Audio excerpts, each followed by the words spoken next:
Xbox could be good, but they not good. Screw it. I'm not beating my Sony fanboy accusations with this video, but it needs to be said. Xbox and Phil Spencer are just really bad at their jobs. All their failures and their obvious mistakes are adding up into what could eventually lead to Microsoft leaving the console market for at least a decade. Why? Well, I would say if you have two hands, a pair of functioning eyeballs, and can access Google, it's pretty obvious why buying Activision isn't gonna save Xbox. But if you still need to know why acquiring Activision will not save the green brand, then I will answer your call. So let's get started.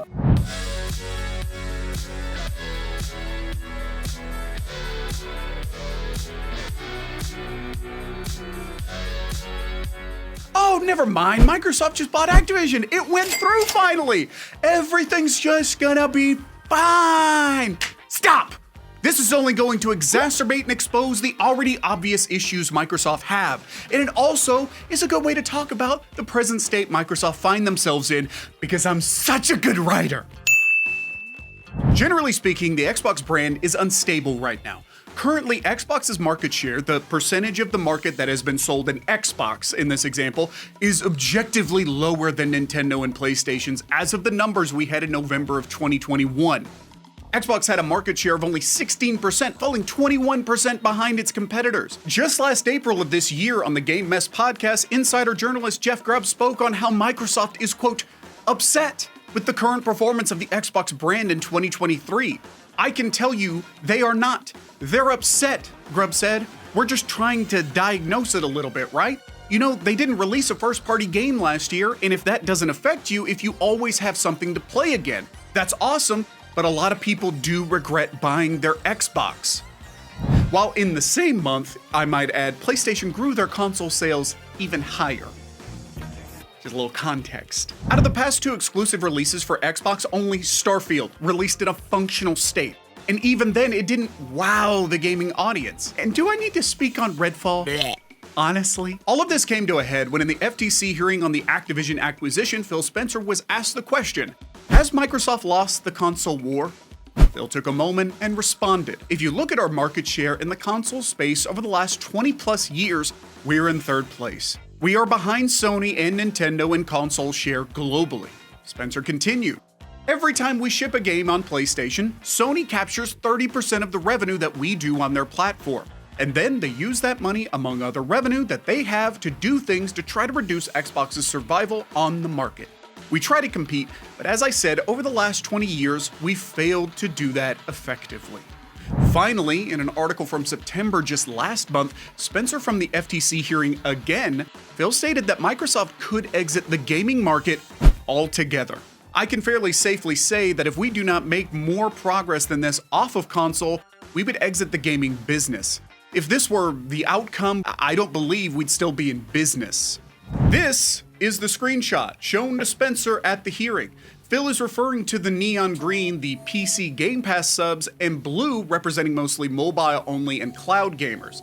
These two bars need to grow, quote, much larger, much earlier, Phil put it. Or, as Phil says, I would say by fiscal year 26, 2027 that we would be in that position, or we'd have to make a different decision with the business.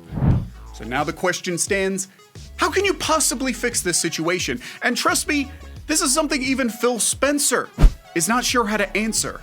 Currently, Xbox has a few problems to fix, but first we need to examine the strategy behind Xbox and how they plan on improving their situation. This, of course, moves into the first solution that Xbox is in the market for major companies like Capcom and even Nintendo itself.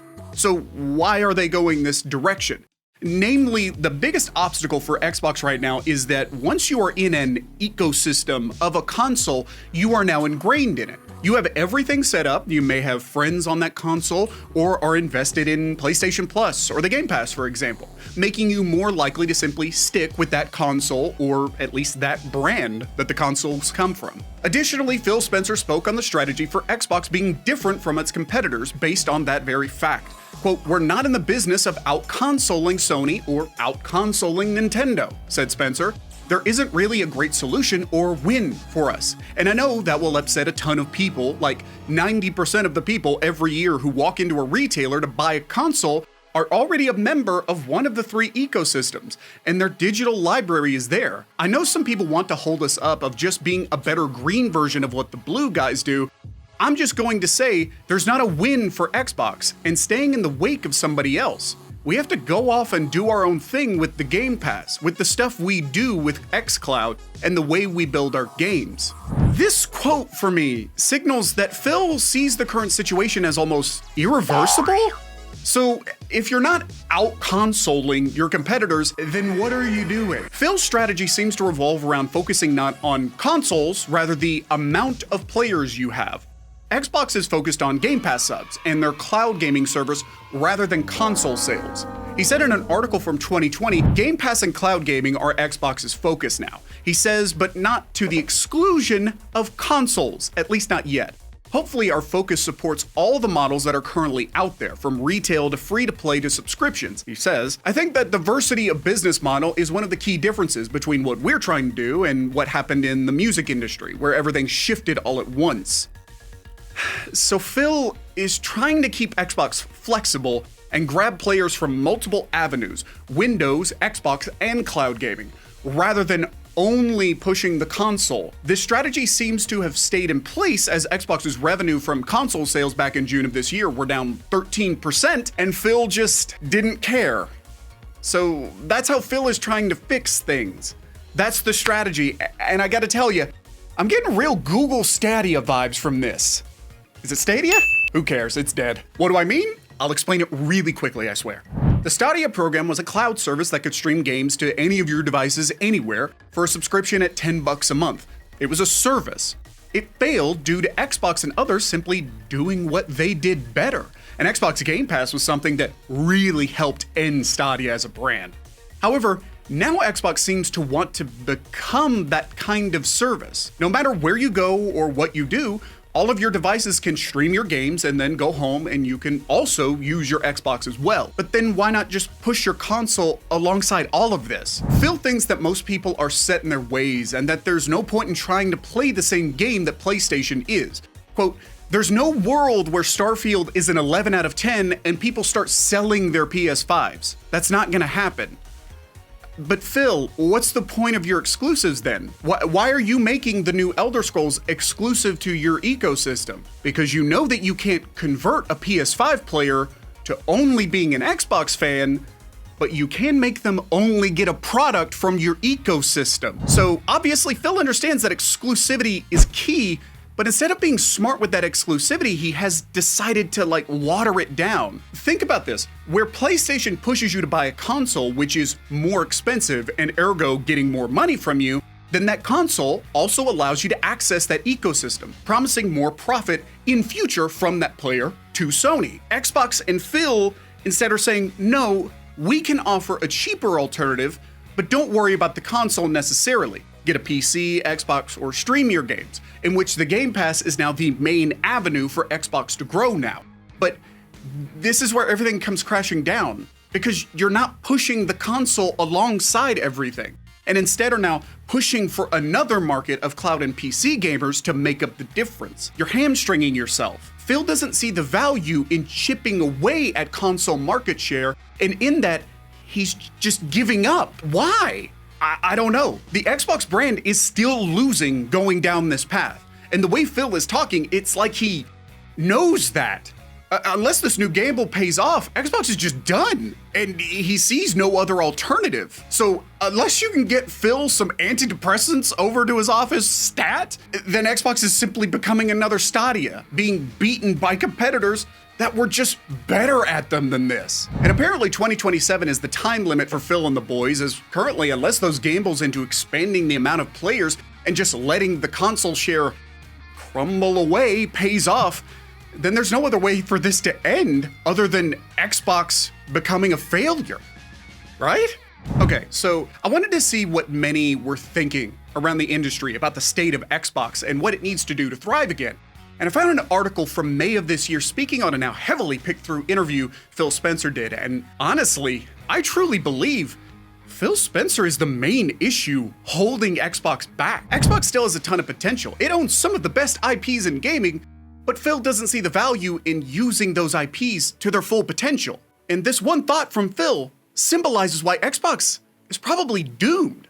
Phil said the following: when you're third place in the console marketplace and the top two players are as strong as they are, and in certain cases have very discrete focus on doing deals and other things, it makes being on Xbox hard as a team. That's on us, not on everybody else.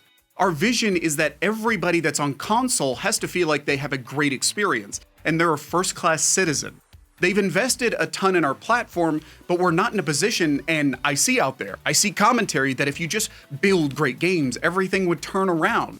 It's just not true that if we go off and build great games, all of a sudden we're going to see a dramatic shift in console shares. We lost the worst generation to lose in the Xbox One generation, when everybody built their digital library of games. One more quote, I swear we're getting to the point. We want our Xbox community to feel awesome, but this idea that if we just focused on more great games on our console, that somehow we're going to win the console race doesn't really lay into reality. 90% of people that walk into a retailer to buy a console are already a member of one of the three ecosystems. Their digital library is there. This is the first generation where the big games they're playing are games that were available last gen. Fortnite, Roblox, and Minecraft, for example. The continuity from generation to generation is so strong, I see a lot of pundits out there that kind of want to go back to the time when we all had cartridges and discs, and every new generation was a clean slate, and you could switch the whole console share. That's just not how the world works, and that's not the world we're in today. In these quotes, Phil lays out why he's not the right man for the job anymore. Phil believes that the war is over, that PlayStation and Nintendo are set. Like, those players within those ecosystems are just never coming back. Somehow. Phil downplays the thing that honestly would help Xbox start to build back up as pointless. If you're not gonna win the war, then why bother? Try something else, I guess? Now, obviously, I don't know what data or metrics Phil has available to him, but he's looking at this as some zero-sum game when it isn't. You don't need to outsell PlayStation or Nintendo in consoles, but you need to try. So how do you do that? You're not gonna get, say, The Last of Us away from PlayStation anytime soon to put on like the Game Pass, but you know what you can do, Phil? Offer an alternative. You've actually done good, Phil. Inadvertently, you're doing things correctly. Build a roster of studios who make games for your console and ecosystem, and then keep them exclusive to your ecosystem. How is this so hard? Do you think if you made a banger game that catered to the same genres, gameplay styles, etc., to what PlayStation fans like playing, that game would somehow just pass over them because of brand loyalty and convenience? That if you made innovative games that cater to what a majority of players want to play right now, that they would just not bother buying an Xbox to play it? Oh no, but we need to buy other stuff to help us get back on our feet, like Activision, which, yeah, is a great purchase in theory, but Phil, your number one issue right now is not a lack of things to play on the Xbox, it's that you get games that are already on PlayStation. How have you not figured this out? Why would I buy into your ecosystem where I can play those games you have on the Game Pass when I can get most of, if not all of those games on the PS5 and get cool exclusive games at the same time? And yeah, I can get those games on the Game Pass for less money. Good for you. For now, because you do realize that making the Game Pass your only moneymaker is not gonna work, right? You're already gonna have to raise the price on that subscription. And if for some reason Xbox is still planning on bothering to stay in the console market, then why? Phil, if this is your plan for the future of Xbox, then why are you not just getting out of the console market? Just cut your losses. Because in your words, you've lost. You're done. Xbox is a company with a ton of potential, but buying Activision on its own won't save Xbox. And honestly, you didn't need Activision in the first place. You already had the ingredients to succeed. What? Okay, fine, I'm cool, I'm fine. Xbox is not a terrible company by any means, nor do I hate Phil Spencer. He seems to be a guy that's actually very passionate about video games, but he's not the right guy, in my opinion, to lead this company anymore. Because even after all these quotes we saw before, Phil only needs to see one example to help him understand that Xbox truly could begin a dramatic shift in the console market. See, back in 2012, Nintendo released something called the Wii U. I know you don't know what it is because it sucked and you didn't buy it. It did very poorly, selling just under 14 million copies. To Phil and Co., this means you give up. But to Nintendo, it means you try again and get better games to go with it. Then guess what? In 2017, Nintendo released the Switch and released just banger games for the thing. And it even got me to buy the Switch because I wanted to play those games they only had on the Switch. And they sold over 120 million Switches. They became second in the console market. Xbox must at least try, as they have a great list of IP, like Halo, Gears of War, Fable, heck, even Banjo-Kazooie. That series would work to bring over Nintendo fans to try out an Xbox. How do you take advantage of those IPs? Well, you need to know what people want to play. Starfield is fine, but I don't think it's what a lot of people want. PlayStation has built their lineups on single-player focused linear and open-world games that are simple in design and story. Next, PlayStation are now doing very well with their live service games, making like $2 billion from the live service offerings. Games like GTA that they don't even own have been gigantic for them. So PlayStation now are investing heavily in those games. In July of this year, they committed 60% of their development spending into live service games. But PlayStation could only begin expanding out because they were able to identify what people wanted. They made The Last of Us, they made Ghost of Tsushima, and the new God of War games. Though, while these single-player games didn't make as much money for them as the live service games make, they bring in players. When everyone is talking about how great God of War is, guess what console they buy to play that game? And now, they are still there for other games. Only you own now. Xbox has a ton of potential left in them, but Phil Spencer seems to not believe in that potential anymore. Activision will help make sure Xbox is going to be okay for a bit, but for how long? You need to be honest with yourselves at Xbox and understand that you will need to long-term invest in amazing games that draw eyes and hype back over to your console, and then build on the success that will come because of that. You get a few games that truly showcase what your company can do, then your success in cloud, Windows, Game Pass, and your console will all follow. Activision won't save Xbox. Only if Xbox realize their mistakes and begin to correct them soon can they finally begin to compete again. Because I don't want Xbox to go away. I want them to remain a player in this market. But that's my 2 cents. I don't know. Phil Spencer will obviously react to this because he cares what I think. But yeah, sub to the channel, like the video, or dislike it. Say mean things about me. I love arguing with you guys in the comments section. Not that much though. Not as much as my mom though. Mama wise, she's cool. She hits me sometimes, but like, I shouldn't. All right, bye. We gotta go.